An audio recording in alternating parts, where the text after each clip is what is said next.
வணக்கம். முதலில் 2 மாநில மக்களின் தீர்ப்பை ஏற்றுக்கொள்கிறோம். இதுல பெரிய மாநிலமான பலம் பொருந்திய மாநிலமான மகாராஷ்டிராவில் பாரதிய ஜனதா கட்சியின் கூட்டணி ஆட்சி அறுதி பெரும்பான்மையோடு நடைபெற இருக்கிறது என்ற மகிழ்ச்சியை நாங்கள் பகிர்ந்து கொள்கிறோம். ஏனென்றால் மகாராஷ்டிரா என்று வரும்பொழுது மற்ற மாநிலங்களிடமிருந்து ஒரு வேறுபட்ட மாநிலம். பாரத தேசத்தில் உள்ள அத்தனை மாநிலத்து மக்களும் அங்கே பணிபுரிபவர்கள், அங்கே வசிப்பவர்கள். அதனால் ஒரு சின்ன பாரத தேசம் என்று மகாராஷ்டிராவை சொல்லலாம். ஆக மகாராஷ்டிராவில் பாரதிய ஜனதா கட்சி கூட்டணிக்கு கிடைத்திருக்கின்ற வெற்றி பாரத தேசம் முழுவதும் உள்ள கருத்து என்று எடுத்துக் கொள்ளலாம். அதனால மகாராஷ்டிராவின் வெற்றி ஒரு சரித்திரம் முக்கியத்துவம் வாய்ந்த வெற்றி என்பதை நாங்கள் இங்கே பதிவு செய்கிறோம்.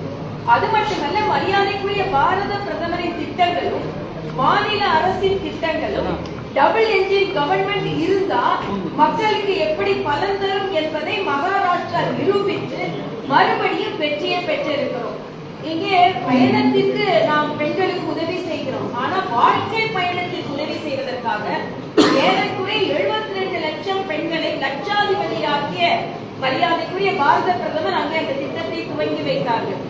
ஆக பாரதிய ஜனதா கட்சியின் இலவச திட்டங்களாக இருந்தாலும் அது வாழ்வாதாரத்தை பெருக்கின்ற இலவச திட்டங்களாக இருக்கிறது என்பதை நாம் பதிவு செய்ய வேண்டும். அது மட்டுமல்ல, ராகுல் காந்தியின் பிரச்சாரம் இந்திய கூட்டணி முற்றிலுமாக தோல்வியடைந்திருக்கிறது. இந்தியாவில் பிரதமராக இருப்பவரை குஜராத் தொகுதியில் வெற்றி பெற வேண்டுமா என்று ஒரு குறுகிய மனப்பான்மையோடு அவர்கள் செய்த பிரச்சாரம் எடுபடவில்லை என்பதை நான் இங்கே பதிவு செய்கிறேன். அதனால மகாராஷ்டிரா வெற்றி ஒட்டுமொத்த பாரத தேசமும் பாரதிய ஜனதா கட்சி கூட்டணிக்கு ஆதரவு தருகிறது என்பதில் குறியீடாக நான் பார்க்கிறேன். ஜார்க்கண்டை பொறுத்தமட்டில் இதற்கு முன்னால் இருந்த 24 இடங்களை விட இந்த 29 தொகுதிகளுக்கு அதிகமாக வாக்குகளை பெற்று முன்னேறி கொண்டிருக்கிறோம். ஆக ஜார்க்கண்டிலும் நாங்கள் வெற்றி என்று தான் என்னால் சொல்ல முடியும்.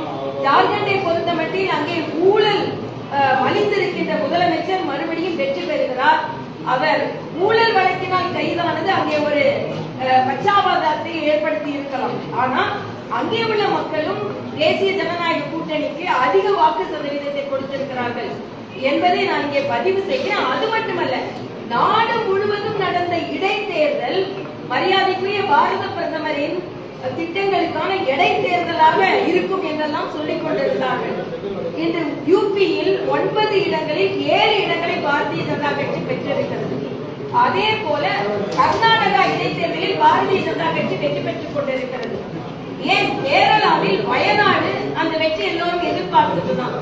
ஆனா பிரியங்கா காந்தியின் வெற்றி இந்தி கூட்டணியின் முடிவு என்று நான் சொல்கிறேன். பிரியங்கா காந்தியின் முடிவு, வெற்றியின் முடிவு இந்தி கூட்டணியின் முடிவு. ஏனென்றால் அங்கு இந்தி கூட்டணி தோற்றிருக்கிறது. பிரியங்கா காந்தி வேண்டுமென்றால் வெற்றி பெற்றிருக்கலாம். ஆனால் அங்கு இந்தி கூட்டணி தோல்வி அடைந்திருக்கிறது. ஏனென்றால் பினராயி விஜயன் என்ன சொன்னார்? இந்த காங்கிரஸை இனிமேல் மதச்சார்பற்ற காங்கிரஸ் என்று கட்சி என்று நான் சொல்ல மாட்டேன் என்று பாஜக சொல்லவில்லை.